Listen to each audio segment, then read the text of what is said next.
नानक नारे बावरे अब के डोलत दीना तन संपे सुख दियो अर्जनी के काम। नानक सुन रे मना सिमरत काहे ना रामा। जन्म मरण तो मैं नाही जन पर उपकारी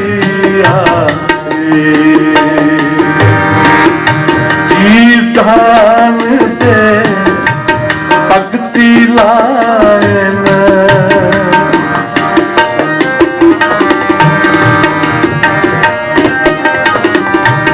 जी धान दे भक्ति लायन हर स्यु नैन मिलाए।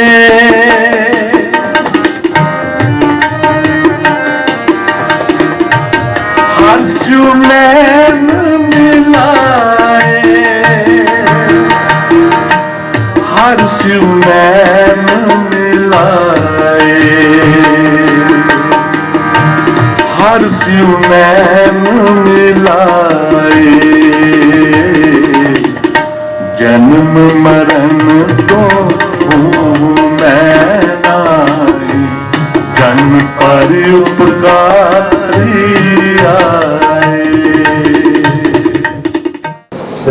महला पंजवा।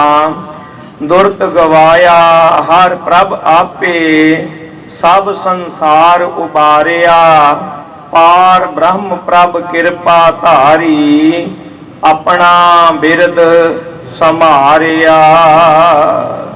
वाहिगुरु जी का खालसा वाहिगुरु जी की फतेह।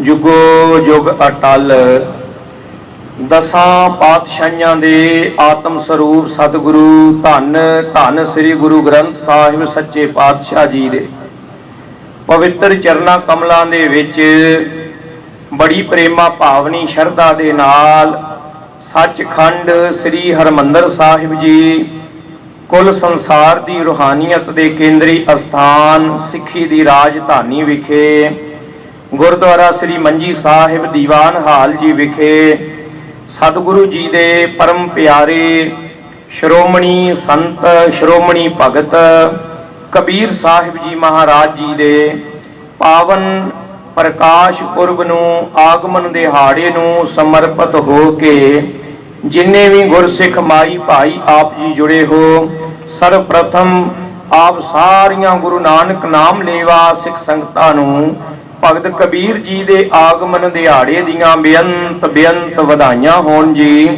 ऐसे महापुरख जिन्हां ने संसार दे अंदर केवल ते केवल समाजिक तौर ते ही नहीं खालसा जी अध्यात्मक तौर ते इसे तरह धार्मिक राजनीतिक हर एक पक्ष तो सानू अनेका प्रकार के बंधनां नूं कट के मुक्ति का मार्ग दिखाया है। जीव नूं निरभव हो के अपने आपे दे विच टिक के पार ब्रह्म परमेश्वर दे नाल जुड़ना और जिवें महाराज ने अपने लई ये बचन सानू समझा के आखे ने अब तो जाए चढ़ै सिंहासन मिलै है सारिंग पानी राम कबीरा एक भये है कोई ना सकै पछानी।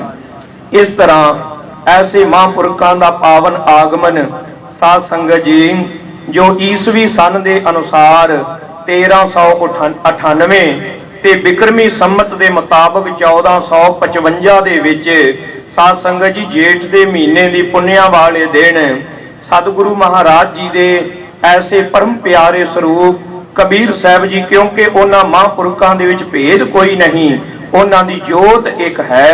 बनारस की धरती ते साध संगत जी पिता जी भाई नीरू अते माता जी माई नीमा दी कुख तो होया है।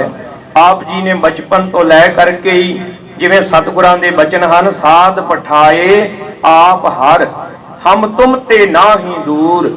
ऐसे गुरमुखां साधु पुरखां दे आउण दा प्रयोजन ये है ਕਿ ਸੰਸਾਰ ਨੂੰ ਪਰਮੇਸ਼ਰ ਇਹ ਦੱਸਦਾ ਹੈ, ਭਲਿਓ ਲੋਕੋ ਮੈਂ ਤੁਹਾਡੇ ਤੋਂ ਦੂਰ ਨਹੀਂ ਹਾਂ, ਮੈਂ ਤੁਹਾਡੇ ਨਾਲ ਹਾਂ। ਤਾਂ ਉਹਨੂੰ ਅਨੁਭਵ ਕਰਵਾਉਣ ਦੀ ਡਿਊਟੀ ਐਸੇ ਮਹਾਂਪੁਰਖਾਂ ਦੀ ਲੱਗਦੀ ਹੈ। ਸਾਧ ਸੰਗਤ ਜੀ, ਜੁਲਾਹੇ ਦੀ ਕਿਰਤ ਕਰਦਿਆਂ ਕਰਦਿਆਂ ਕੇਵਲ ਓਨੀ ਕਿਰਤ ਵੱਲ ਧਿਆਨ ਕਿ ਜਿਹਦੇ ਨਾਲ ਗੁਜ਼ਾਰਾ ਚੱਲੇ, ਨਾਲ ਦੀ ਨਾਲ ਸਤ ਸੰਗੀਆਂ ਲੋੜਵੰਦਾਂ ਦੇ ਨਾਲ ਮਿਲ ਵਰਤ ਕੇ ਉਹਨੂੰ ਛਕਣਾ ਔਰ ਨਾਮ ਜਪਣਾ। ਔਰ ਭਗਤਾਂ ਦੇ ਵਿੱਚੋਂ ਜਿਹੜਾ ਸ਼ਬਦ ਵਿਦਵਾਨਾਂ ਨੇ ਵਰਤਿਆ, ਭਗਤ ਕਬੀਰ ਜੀ ਮਹਾਰਾਜ ਜੀ ਨੂੰ ਉਹ ਕਹਿੰਦੇ ਨੇ ਖਾੜਕੂ ਭਗਤ। ਖਾੜਕੂ ਕਿਉਂ? ਕਹਿਣ ਲੱਗੇ ਬਾਕੀ ਭਗਤਾਂ ਨੂੰ ਕਿਸੇ ਨੇ ਬੇਇੱਜ਼ਤੀ ਕਰ ਦਿੱਤੀ, ਕੋਈ ਕੌੜੇ ਬੋਲ ਬੋਲੇ, ਉਹਨਾਂ ਨੇ ਝੋਲੀ ਅੱਡ ਕੇ ਕਿਹਾ ਜੋ ਕੁਝ ਮੈਨੂੰ ਬੋਲਣਾ ਬੋਲੋ, ਨਿਮਰਤਾ ਵਿਖਾਈ। ਕਬੀਰ ਸਾਹਿਬ ਜੀ ਨੇ ਆਖਿਆ ਨਿਮਰਤਾ ਤਾਂ ਠੀਕ ਹੈ, ਪਰ ਇਹਦਾ ਮਤਲਬ ਇਹ ਨਹੀਂ ਹੈ ਕਿ ਸਾਡੀ ਨਿਮਰਤਾ ਦੂਜਿਆਂ ਨੂੰ ਸਰਟੀਫਿਕੇਟ ਦੇ ਦੇਵੇ ਸਾਡੀ ਬੇਇੱਜ਼ਤੀ ਥਾਂ ਥਾਂ ਤੇ ਕਰਨ ਦੀ। ਜਦੋਂ ਕਿਸੇ ਨੇ ਕਿਹਾ ਤੂੰ ਸ਼ੂਦਰ, ਤੇ ਆਖਣ ਲੱਗੇ ਆ ਜਾ ਮਿੱਤਰਾ ਫਿਰ ਇਹਦੇ ਬਾਰੇ ਗੱਲ ਕਰ ਲਈਏ। ਕਹਿਣ ਲੱਗੇ ਤੁਮ ਕਤ ਬਾਹਮਣ ਹਮ ਕਤ ਸੂਦ, ਹਮ ਕਤ ਲੋਹੂ ਤੁਮ ਕਤ ਦੂਧ। ਤੇ ਐਸੇ ਬਚਨ ਬੋਲੇ ਨੇ, ਇਹਨਾਂ ਬਚਨਾਂ ਨੂੰ ਕਿਸੇ ਹੋਰ ਦੇ ਕੋਲੋਂ ਕਲਪਨਾ ਵੀ ਨਹੀਂ ਸੀ ਉਹਨਾਂ ਜ਼ਮਾਨਿਆਂ 'ਚ ਕੀਤੀ ਜਾ ਸਕਦੀ। ਕਹਿਣ ਲੱਗੇ ਜੋ ਤੂੰ ਬਾਹਮਣ ਬਾਹਮਣੀ ਜਾਇਆ ਤਾਂ ਅਨਬਾਟ ਕਾਹੇ ਨਹੀਂ ਆਇਆ। ਜੇ ਸਾਡੇ ਵਾਂਗੂ ਹੀ ਪੈਦਾ ਹੋਇਆ ਫਿਰ ਸਾਡੇ ਵਰਗਾ ਹੀ ਆ ਨਾ। ਜੇ ਤੂੰ ਸ੍ਰੇਸ਼ਟ ਹੈ ਤੇ ਤੂੰ ਕਿਸੇ ਹੋਰ ਤਰੀਕੇ ਨਾਲ ਸੰਸਾਰ ਵਿੱਚ ਆਉਣਾ ਸੀ। ਐਸੇ ਮਹਾਤਮਾ ਜੀ ਸਾਰਾ ਜੀਵਨ ਐਸਾ ਪਵਿੱਤਰ ਹੈ। ਤੇ ਕਹਿਣ ਲੱਗੇ ਬੰਦਿਆ ਐਵੇਂ ਜੰਗਲਾਂ ਬੇਲਿਆਂ 'ਚ ਜਾ ਕੇ ਪੁੱਠੇ ਲੜ ਕੇ ਭਗਤੀ ਕਰਨ ਦੀ ਲੋੜ ਨਹੀਂ ਹੈ। ਜੇ ਰੱਬ ਨੂੰ ਪਾਉਣਾ ਹੀ ਤੇ ਉਹਦਾ ਤਰੀਕਾ ਕੇਵਲ ਇੱਕ ਹੈ, ਆਪਣੇ ਮਨ ਦੇ ਅੰਦਰ ਦੀਆਂ ਬੰਧਨਾਂ ਦੀਆਂ ਬੇੜੀਆਂ ਕੱਟ, ਆਪਣੇ ਅੰਦਰ ਦੇ ਅਵਗੁਣਾਂ ਨੂੰ ਧੋ, ਮਨ ਨੂੰ ਪਵਿੱਤਰ ਕਰ। ਤੇ ਬੰਦਿਆ ਜਿੱਦਣ ਤੇਰਾ ਅੰਦਰ ਪਵਿੱਤਰ ਹੋ ਜਾਵੇਗਾ, ਰੱਬ ਲੱਭਣ ਕਿਤੇ ਨਹੀਂ ਜਾਣਾ ਪੈਣਾ, ਉਹਨੇ ਆਪ ਤੇਰੇ ਪਿੱਛੇ ਪਿੱਛੇ ਤੈਨੂੰ ਆਵਾਜ਼ਾਂ ਮਾਰਦੇ ਫਿਰਨਾ ਹੈ। ਐਸਾ ਪਿਆਰਾ ਬਚਨ ਹੈ ਮਹਾਰਾਜ ਜੀ ਦਾ। ਕਹਿਣ ਲੱਗੇ ਜਦੋਂ ਮਨ ਨਿਰਮਲ ਹੋ ਗਿਆ ਤੇ ਉਹ ਆਪ ਆਵਾਜ਼ਾਂ ਮਾਰੇਗਾ, ਪਾਛੇ ਲਾਗੋ ਹਰ ਫਿਰੈ ਕਹਿਤ ਕਬੀਰ ਕਬੀਰ। ਅੰਤ ਸਮਾਂ ਵੀ ਆਇਆ ਤੇ ਜਾਂਦੇ ਜਾਂਦੇ ਕਹਿਣ ਲੱਗੇ ਇੱਕ ਵਹਿਮ ਤੇ ਭਰਮ ਮੈਂ ਹੋਰ ਖੰਡਨ ਕਰਦਾ ਹੀ ਜਾਵਾਂ। ਉਹ ਕੀ ਸੀ? ਉਹਨਾਂ ਨੇ ਵਹਿਮ ਪਾਇਆ ਸੀ ਸਾਰਾ ਜੀਵਨ ਜਿਹੜਾ ਕਾਂਛੀ ਵਿੱਚ ਨਾਮ ਹੀ ਬਤੀਤ ਕਰੇ, ਅੰਤ ਦੇ ਵੇਲੇ ਕਾਂਛੀ ਵਿੱਚ ਆ ਕੇ ਪ੍ਰਾਣ ਤਿਆਗ ਕੇ ਸ਼ਿਵਪੁਰੀ ਨੂੰ ਜਾਵੇਗਾ। ਕਬੀਰ ਜੀ ਆਖਣ ਲੱਗੇ ਸਾਡਾ ਤੇ ਸਾਰਾ ਜੀਵਨ ਹੀ ਕਾਂਛੀ ਦੇ ਵਿੱਚ ਹੀ ਗੁਜ਼ਰਿਆ, ਹੁਣ ਅਸੀਂ ਦੇਹ ਦਾ ਤਿਆਗ ਕਰਨਾ ਹੈ, ਉੱਠ ਕੇ ਮਗਹਰ ਨੂੰ ਚੱਲ ਪਏ। ਆਖਣ ਲੱਗੇ ਭਗਤ ਜੀ ਮਗਹਰ ਬਾਰੇ ਤਾਂ ਵਾਰਤਾ ਇਹ ਹੈ ਜਿਹੜਾ ਮਗਹਰ ਵਿੱਚ ਮਰੇ ਉਹ ਗਧੇ ਦੀ ਜੂਨ ਪੈਂਦਾ ਹੈ। ਤੇ ਜਾਂਦਿਆਂ ਜਾਂਦਿਆਂ ਨੇ ਹੋਕਾ ਕੀ ਦਿੱਤਾ? ਕਹਿਣ ਲੱਗੇ ਕਹੈ ਕਬੀਰ ਸੁਣੋ ਰੇ ਲੋਈ, ਭਰਮ ਨਾ ਭੁੱਲੋ ਕੋਈ, ਕਿਆ ਕਾਸੀ ਕਿਆ ਊਖਰ ਮਗਹਰ, ਰਾਮ ਹਿਰਦੈ ਜੋ ਹੋਈ। ਹਿਰਦੇ ਵਿੱਚ ਰਾਮ ਨਾਮ ਚਾਹੀਦਾ ਹੈ, ਭਾਵੇਂ ਕਾਂਛੀ ਵਿੱਚ ਤੇ ਭਾਵੇਂ ਮਗਹਰ ਵਿੱਚ, ਇਹ ਕੋਈ ਫਰਕ ਨਹੀਂ ਪੈਂਦਾ। ਐਸੇ ਮਹਾਮੁਨੀ, ਐਸੇ ਮਹਾਤਮਾ, ਐਸੇ ਯੁਗ ਪੁਰਸ਼, ਇਨਕਲਾਬੀ ਮਹਾਂਪੁਰਖਾਂ ਦਾ ਪਾਵਨ ਆਗਮਨ ਦਿਹਾੜਾ ਆਪਾਂ ਮਨਾਇਆ ਹੈ। ਸੋ ਸਾਧ ਸੰਗਤ ਜੀ ਇੰਨੇ ਕੁ ਬਚਨਾਂ ਦੇ ਨਾਲ ਹੀ ਖਿਮਾ ਦੇ ਜਾਚਕ ਹਾਂ। ਧੰਨ ਗੁਰੂ ਰਾਮਦਾਸ ਸੱਚੇ ਪਾਤਸ਼ਾਹ ਜੀ ਕਿਰਪਾ ਕਰਨ, ਮਹਾਂਪੁਰਖਾਂ ਦੇ ਪਾਏ ਹੋਏ ਪੂਰਨਿਆਂ ਤੇ ਇੱਕ ਅੱਧਾ ਕਦਮ ਧਰਨ ਦੀ ਸਾਨੂੰ ਸਮੱਤ ਤੇ ਬਲ ਬਖਸ਼ਣ, ਤਾਂ ਕਿ ਉਹ ਜਿਹੜੀ ਬਾਤ ਜੋ ਆਪਾਂ ਪੜ੍ਹਦੇ ਆਂ ਬਾਣੀ ਦੇ ਵਿੱਚੋਂ, ਗੁਰ ਸਿੱਖੀ ਭਾਣਾ ਮੰਨਿਆ ਗੁਰ ਪੂਰਾ ਪਾਰ ਲੰਘਾਏ, ਗੁਰ ਸਿੱਖਾਂ ਕੀ ਹਰ ਧੂੜ ਦੇ ਹਮ ਪਾਪੀ ਵੀ ਗਤ ਪਾਹੇ। ਇਹ ਤੇ ਸਮਾਪਤੀ ਹੈ। ਸਾਰੀ ਸੰਗਤ ਗੱਜ ਕੇ ਫਤਿਹ ਬੁਲਾਓ। ਵਾਹਿਗੁਰੂ ਜੀ ਕਾ ਖਾਲਸਾ, ਵਾਹਿਗੁਰੂ ਜੀ ਕੀ ਫਤਿਹ। ਸ਼੍ਰੋਮਣੀ ਭਗਤ ਕਬੀਰ ਜੀ ਦਾ ਜਨਮ ਦਿਹਾੜਾ ਅੱਜ ਮਨਾਇਆ ਜਾ ਰਿਹਾ ਹੈ।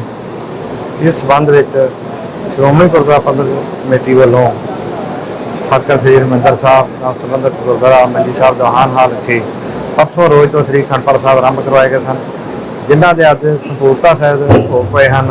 ਉਪਰੰਤ ਗੁਰੂ ਹਰਜਸ ਕੀਰਤਨ ਹੋਇਆ। ਉਪਰੰਤ ਸਿੰਘ ਸਾਹਿਬ ਵੱਲੋਂ ਕਬੀਰ ਜੀ ਦੇ ਜੀਵਨ ਤੇ ਜਿਹੜਾ ਵਿਸਥਾਰ ਸਾਹਿਬ ਜਾਣਕਾਰੀ ਦਿੱਤੀ।